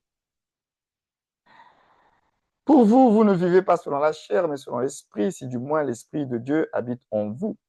Si quelqu'un, vous voyez bien, si quelqu'un n'a pas l'esprit de Christ, il ne lui appartient pas. Donc, c'est une affaire de l'esprit de Christ. Hein. Il faut avoir l'esprit de Christ. Alors, au verset 16, la Bible dit, l'esprit lui-même rend témoignage à notre esprit que nous sommes enfants de Dieu. Cette vie chrétienne, c'est une affaire de Saint-Esprit et nous. C'est lui qui rend témoignage à notre esprit que nous sommes enfants de Dieu. Donc, cette vie chrétienne-là en Christ commence par le témoignage intérieur du Saint-Esprit à notre esprit. C'est lui qui atteste, qui confirme que tu es un enfant de Dieu. C'est le Saint-Esprit. Donc, vous ne pouvez pas servir Dieu et les intérêts de Dieu sans le témoignage du Saint-Esprit. Il rend témoignage, pas que nous soyons les enfants de Dieu, mais il rend témoignage de la vérité en nous. Parce que Jésus a dit, il vous rappellera mes paroles. Or, il a dit quoi? Mes paroles sont esprit et vérité et vie. Donc, le Saint-Esprit nous rappelle les paroles de Jésus. Donc, il rend témoignage pas que de notre filiation spirituelle, mais il rend aussi témoignage de la parole de Jésus en nous. Et c'est cette parole de Jésus qui nous conduira. Pour le Saint-Esprit, là, c'est notre allié. Jean 14, 15. Qu'est-ce que dit la Bible?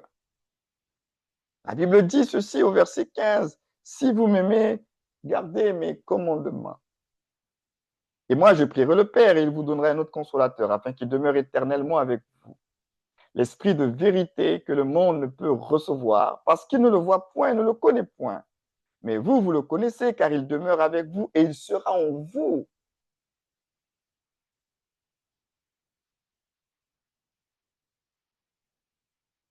Je ne vous laisserai pas orphelin, je viendrai à vous.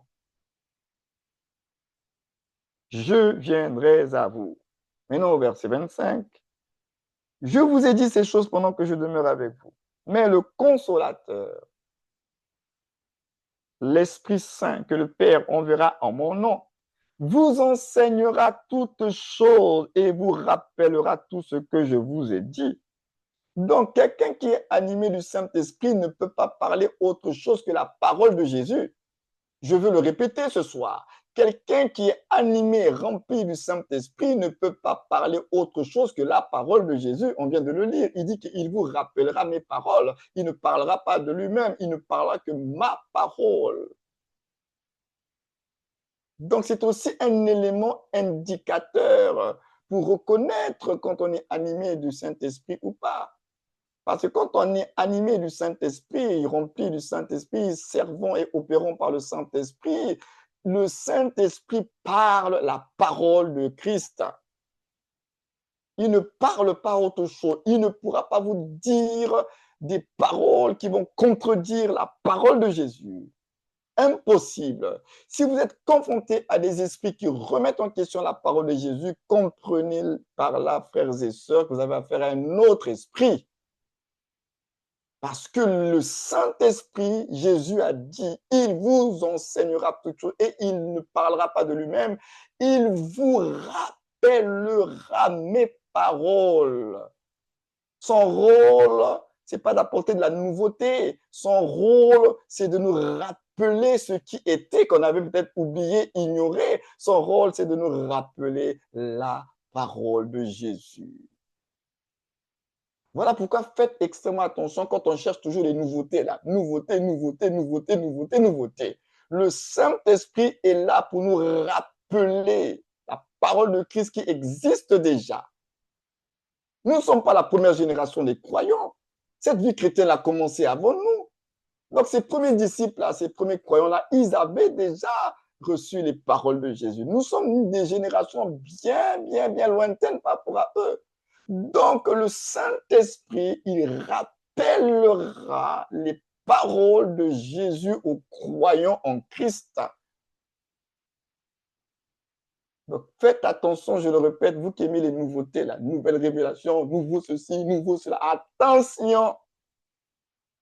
Lui n'est pas là pour apporter des nouveautés, il est là pour nous rappeler ce qui est déjà et que peut-être que toi tu ignores, peut-être que toi tu ne connais pas, mais il vous rappelle les paroles de Jésus. Donc, vous ne pouvez pas dissocier le Saint-Esprit avec Jésus. Vous ne pouvez pas dissocier le Saint-Esprit avec les paroles de Jésus. Donc, faites extrêmement attention quand vous aimez dire oui, l'Esprit m'a inspiré. L'Esprit ne pourra pas t'inspirer ce qui va contredire les paroles de Jésus. Ce qui va t'inspirer, ça va aller dans le sens de la volonté de Dieu. Ça va aller dans le sens du caractère de Dieu. Ça va aller dans le sens de la justice de Dieu. Mais le Saint-Esprit n'est pas un trouble fait. Le Saint-Esprit n'est pas là pour semer la confusion et nous empêcher d'écouter la voix de Dieu. C'est pas vrai. Donc faites attention les amis. Le Saint-Esprit, il vient clarifier les choses. Il ne vient pas pour semer le trouble et la confusion. Quand on est dans le trouble et la confusion, les amis, ce n'est pas le Saint-Esprit qui est en train d'opérer. Bien au contraire, lui vient apporter la lumière pour que vous puissiez comprendre la parole de Jésus.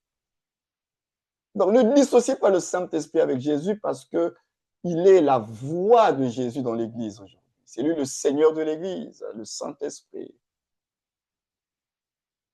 Alléluia, que Dieu nous aide. Et enfin, dans Jean 16, qu'est-ce qu'il est dit? Il est dit dans Jean chapitre 16, à partir du verset 12.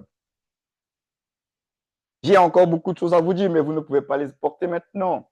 Quand le consolateur sera venu, l'Esprit de vérité, il vous conduira dans toute la vérité, car il ne parlera pas de lui-même. Vous avez entendu, il ne parlera pas de lui-même. C'est pourquoi j'ai dit, faites attention aux nouvelles révélations. Vous qui aimez les nouvelles révélations, là, il ne parlera pas de lui-même. Qu'est-ce que Jésus dit? Mais il dira. Qu'est-ce qu'il dira, le Saint-Esprit? Tout ce qu'il aura entendu, qu'est-ce qu'il a entendu? Et il vous annoncera les choses à venir. Il me glorifiera parce qu'il prendra ce qui est à moi et vous l'annoncera. Donc finalement, ce que le Saint-Esprit annonce, c'est ce qui est à Christ, c'est ce qui est en Christ. Et il nous annonce la pensée, la voix de Jésus. Ne le dissociez pas avec le Seigneur. Hein. Vous qui aimez les expériences sans vous conformer à la parole de Dieu. Et il a dit, il me glorifiera. Donc, il est là pour glorifier Jésus. Le Saint-Esprit n'est pas là pour glorifier un homme. Le Saint-Esprit n'est pas là pour glorifier un ministère. Le Saint-Esprit, quelles que soient ses expressions et ses manifestations, c'est pour glorifier Jésus. Ça veut dire que lorsque le Saint-Esprit bénit une personne, c'est pour qu'à partir de cette bénédiction-là, que Christ soit révélé. Quand le Saint-Esprit oint une personne avec un charisme, un don de puissance, je ne sais pas comment, c'est pour qu'à travers ce fameux don, Jésus soit révélé. Ce n'est pas pour la gloire d'un homme, c'est pour révéler le Dieu de gloire. Il a dit, il me glorifiera. Il n'est pas là pour vous donner la gloire. Vous là, attendez au retour de Jésus, nous serons transformés de gloire en gloire. Mais pour le moment, le Saint-Esprit agit avec l'Église pour glorifier Jésus. Parce que le monde a besoin de Jésus. Le monde veut voir la gloire de Jésus à travers ses fils et à travers l'Église. Donc, en ce moment-là, ce n'est pas encore là, le temps de nous accaparer la gloire. Non, pour le moment, pendant que nous sommes encore dans notre tente, dans ce corps-là, nous sommes là pour faire la promotion de la gloire de Dieu. C'est la gloire de Dieu qui est promue, ce n'est pas la gloire des hommes. Et ça, c'est important de le comprendre, les amis. C'est pourquoi, et nous le verrons, on va encore creuser, n'oubliez jamais, parce que là, on va bientôt finir, hein, mais pour la semaine prochaine, n'oubliez jamais, et ça c'est important les amis, on va creuser là-dessus la semaine prochaine. Le fameux n'oubliez jamais, le ministère se fait selon Dieu. Le ministère se fait selon Dieu, les amis.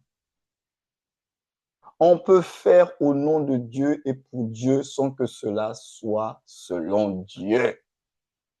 Faisons attention. Le ministère, vous qui voulez le ministère là, vous qui voulez la gloire du ministère, je vous dis que le ministère ça se fait selon Dieu. Ça se fait selon Dieu.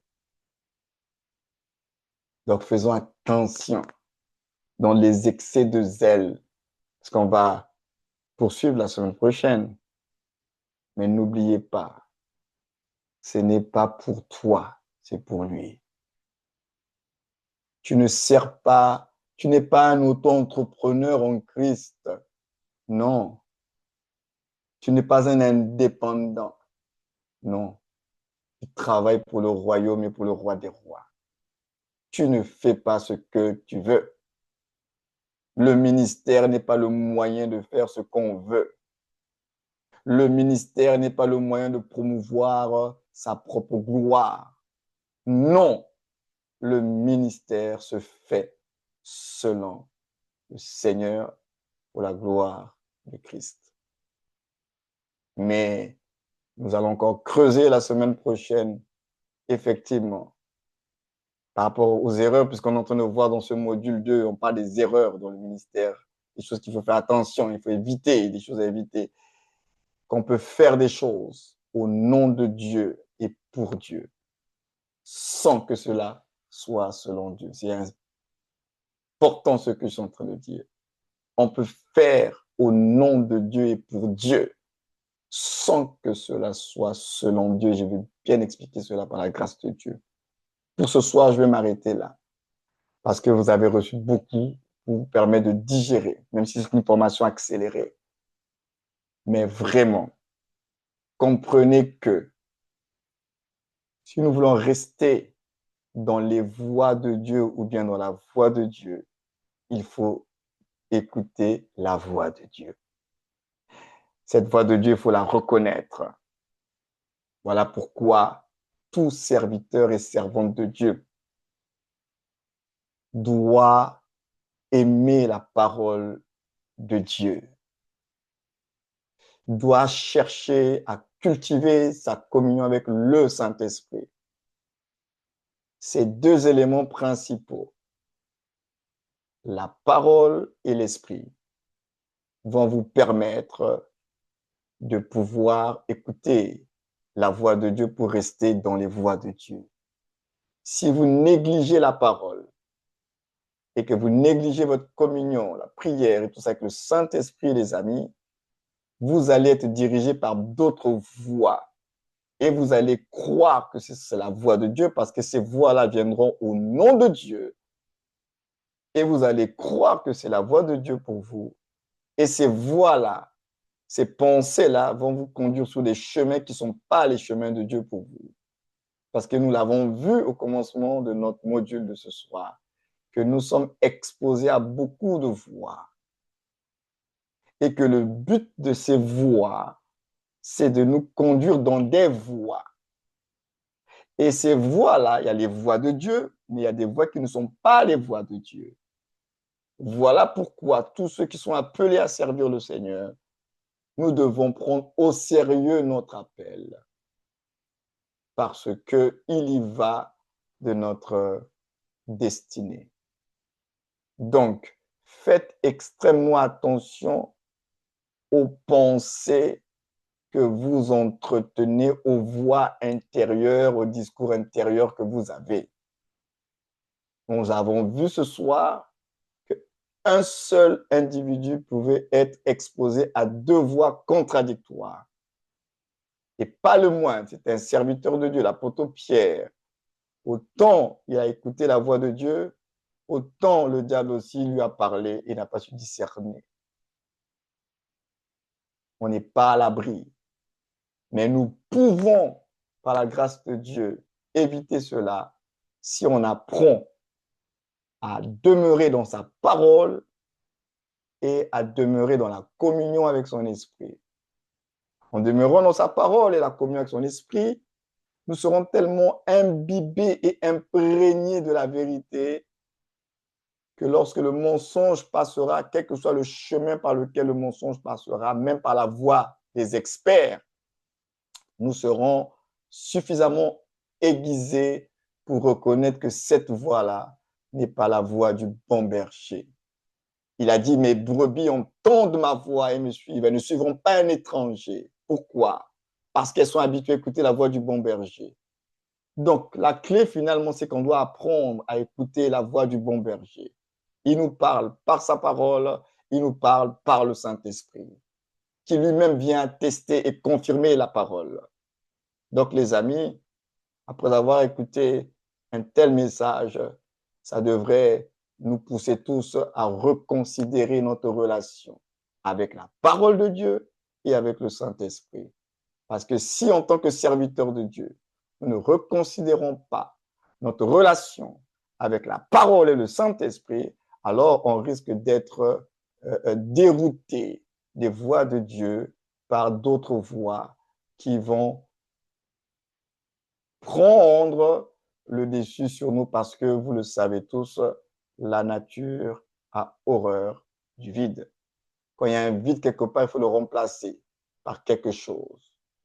Donc, si ce n'est pas Dieu qui vous remplit, si vous n'êtes pas rempli de la parole de Dieu, vous allez être rempli par autre chose. Si vous n'êtes pas en communion avec le Saint-Esprit, vous allez être en communion avec autre chose. C'est notre responsabilité d'être rempli de la parole de Dieu et de chercher la communion avec le Saint-Esprit. Parce que s'il y a défaut de la parole et de cette communion avec l'Esprit de Dieu, autre chose prendra la place. C'est pourquoi ça nous interpelle tous et que Dieu nous aide à pouvoir comprendre ces choses et à être des serviteurs selon le cœur de Dieu. Alors, on va prendre un petit moment de prière, tout simplement. Et tu vas prier pour toi-même. Où est-ce que tu en es dans ta relation avec Dieu? Où est-ce que tu en es dans ta relation avec la parole de Dieu et avec le Saint-Esprit? Et après avoir prié, je demanderai au pasteur Bertin de Nantes. Il est censé être là ce soir avec nous. Il va prier, il va nous bénir et il va nous recommander à la grâce de Dieu. Mais en attendant que le pasteur Bertin de Nantes puisse faire la prière de fin et de recommandation, je nous invite nous tous à nous réexaminer. Nous avons entendu la parole et qu'est-ce qu'elle a réveillé en chacun de nous, implorant ainsi la grâce et la miséricorde de Dieu, les amis. Donc, on va tous prier d'abord et à la fin, le pasteur Bertin, qui est aussi un des formateurs de la Christ Academy. Le mois passé, vous avez eu le pasteur Pavel de Lyon qui avait fait la prière de clôture. C'est une manière pour moi aussi de vous présenter au fur et à mesure les différents formateurs de la Christ Academy. Parce que Christ Academy, l'apôtre n'est pas seul, il y a une équipe de formateurs qui sont avec moi et qui auront la grâce aussi de vous entretenir d'autres modules de notre académie. Et donc, c'est déjà important pour vous de commencer à les découvrir à travers les différentes interventions à la fin de nos formations. Donc, nous allons prier le Seigneur, nous allons nous examiner encore devant la parole de Dieu. S'il faut se repentir, répondons-nous. Et puis, à la fin, le pasteur Bertin ouvrira son micro et il pourra rendre grâce à Dieu, bénir, nous recommander, en tout cas ce que le Saint-Esprit mettra sur son cœur pour nous. Nous allons lui laisser la liberté de pouvoir le faire au nom de Jésus. Entre-temps, nous prions et implorons la grâce et la miséricorde de Dieu tous ensemble au nom de Jésus. Prions le Seigneur. Alléluia.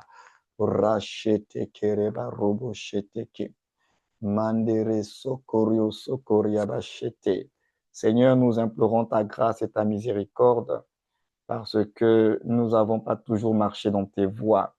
Nous n'avions pas toujours pris la mesure que c'est à travers des voies que nous pouvons rester ou sortir des voies de Dieu. Nous n'avons pas toujours pris, Seigneur, en considération ta parole alors que tu parles pour être écouté, tu parles pour que nous puissions nous soumettre, tu parles afin que nous puissions obéir à ta parole. Alors, Seigneur, nous te demandons pardon. Pardonne-nous toutes les fois où nous avons fait les choses par nous-mêmes, où nous avons voulu te servir par notre propre capacité. Seigneur, pardonne-nous de ne pas avoir su nous appuyer complètement sur ta parole et faisons confiance au Saint-Esprit et à sa direction. Seigneur, pardonne-nous d'avoir servi avec légèreté, négligence. Pardonne-nous de ne pas avoir compris que nous sommes tous appelés à te servir et à te servir non pas selon nous, mais à te servir selon toi. Père, nous implorons ta grâce. Père, nous implorons ta miséricorde. Seigneur, aide-nous à être ces serviteurs et ces servantes de Dieu selon ton cœur, parce que nous sommes arrivés à un temps où tu es en train de faire toi-même le tri. Tu es en train de qualifier des hommes et des femmes. Ô Dieu, nous implorons ta grâce, nous implorons ta miséricorde et nous te demandons encore de nous pardonner, Seigneur, d'être sortis de tes voies de façon inconsciente même. Quelquefois, ce n'était pas intentionnel, mais les fruits de nos vies ont démontré que nous n'étions pas sur la bonne voie, parce que lorsque nous sommes sur la voie de Dieu, nous manifestons les fruits de Dieu. Alors, Seigneur, ta grâce et ta miséricorde, nous l'implorons encore ce soir au nom de Jésus. Nos frères et sœurs qui sont connectés de partout, du Maroc, de la France, du Congo, du Cameroun, de la Côte d'Ivoire, partout ils sont connectés. Seigneur, nous implorons ta grâce sur chacun des bien-aimés qui ont pris part à cette formation de ce soir. Au nom de Jésus-Christ, aide-nous, soutiens-nous, fortifie-nous. Au nom de Jésus, nous avons ainsi prié. Amen. Pasteur Bertin, tu es libre de pouvoir prier. Merci, apôtre, pour cette opportunité. Je vais élever la voix et je vais recommander le peuple de Dieu entre les mains du Seigneur. Éternel Dieu des grâces, Seigneur, le Dieu Tout-Puissant, Père, dans cette action, dans cette optique, Père des gloires, Seigneur, mon Dieu du ministère, tu veux nous éviter, Père des gloires, Seigneur, mon Dieu, des erreurs, Père des gloires, Seigneur, mon Dieu, commises hier. C'est pour cette raison, Père des gloires, Seigneur, au travers de ton serviteur, tu nous as permis, et Seigneur, mon Dieu, je sais que cela ne s'arrêtera pas là, Seigneur, mon Dieu, d'arriver à comprendre, Père des gloires, Seigneur, mon Dieu, des erreurs à éviter. Seigneur, mon Dieu, tu nous as fait savoir en ce soir, Père, qu'il y a des voies, Seigneur, mon Dieu, Père, qui nous conduisent, Père des gloires, Seigneur, mon Dieu, sur certains sentiers, Père éternel, mon Dieu, des fois, qui nous poussent à être loin de toi. Seigneur, nous avons pris connaissance de ces choses. Et divers rois, Seigneur, mon Dieu, je me réjouis parce que, Père éternel, à la fin de toutes les voies, Seigneur, mon Dieu, Père, que tu nous as fait, Seigneur, mon Dieu, comprendre, il est question, Seigneur, mon Dieu, Père, de la voix du Saint-Esprit. Cette voix qui vient nous révéler, nous pousser simplement, Père des gloires, à ne faire que ta volonté. C'est nous voulons rester attachés à cette voix. Seigneur, mon Dieu, Père, toute autre voix, Seigneur, mon Dieu, qui peut nous pousser à la rébellion, qui peut nous pousser, Père des gloires, à s'écarter de ta voix, divers rois, Seigneur, mon Dieu, nous voulons et nous demandons, Seigneur, mon Dieu, Père, qu'il y ait une prévention, Père des gloires, Seigneur, mon Dieu, de ces choses. Père, que nous ne puissions pas tomber, Seigneur, à l'erreur, Seigneur, mon Dieu, Père, que notre bien-aimé David, Seigneur mon Dieu, a été exposé. Nous ne voulons pas, Seigneur mon Dieu, Père, tomber, Seigneur mon Dieu, à l'heure, Seigneur mon Dieu, en raison de l'expert, tel a été le cas, Seigneur mon Dieu, Père d'hygiène prophète. Divin roi, Seigneur Père, nous voulons marcher dignement devant ta face. Père des gloires, fais de nous, Seigneur mon Dieu, des hommes, Dieu des femmes, amoureux, Seigneur mon Dieu, de la parole, Père des gloires, car Seigneur mon Dieu, à la lueur, Seigneur mon Dieu, de ta parole, Seigneur mon Dieu, nos voix sont éclairées et nous ne Mm. laissons pas, Seigneur mon Dieu, Père, la voix de l'ennemi prendre place en fait de nous désorienter. Père, nous voulons rester orientés et focus dans ce que, Père des gloires, toi, tu nous appelles ou nous recommandes. Père, je recommande toute personne, Seigneur mon Dieu, connectée, Seigneur mon Dieu, sur cette plateforme, Père des gloires, Seigneur, qui a suivi, Seigneur mon Dieu, cette formation, afin que, Père, nous puissions ne pas simplement avoir écouté, mais que l'on arrive également, Seigneur mon Dieu, à mettre en pratique, Seigneur mon Dieu, ce que tu nous as accordé. Je m'en vais, Seigneur mon Dieu, également te présenter ton serviteur. Seigneur, par qui tu es transité, qui a transité par les gloires, afin de nous révéler ces choses que nous sommes appelés à éviter. Enfin, Seigneur mon Dieu, de vivre un ministère, Seigneur mon Dieu, qui se fait selon toi et non pas selon les hommes. Divin roi, accorde, Seigneur mon Dieu, Père, encore de la sagesse et de l'intelligence, afin que l'on marche selon le dessein prétracé. Père, il nous paisible, Père de gloire, pour tout un chacun. Et Seigneur, mon si tu nous accordes la grâce et l'opportunité d'arriver encore, Seigneur, mon Dieu, en date du 19, nous ne manquerons d'élever la voix pour te magnifier. Que toute la gloire te revienne. Dans le nom de Jésus le Christ, nous t'avons ainsi prié. Amen. Amen. Que Dieu vous bénisse. Bonne soirée Amen. à tous Amen, et amen. rendez-vous la semaine prochaine. Que Dieu vous bénisse. Shalom, shalom.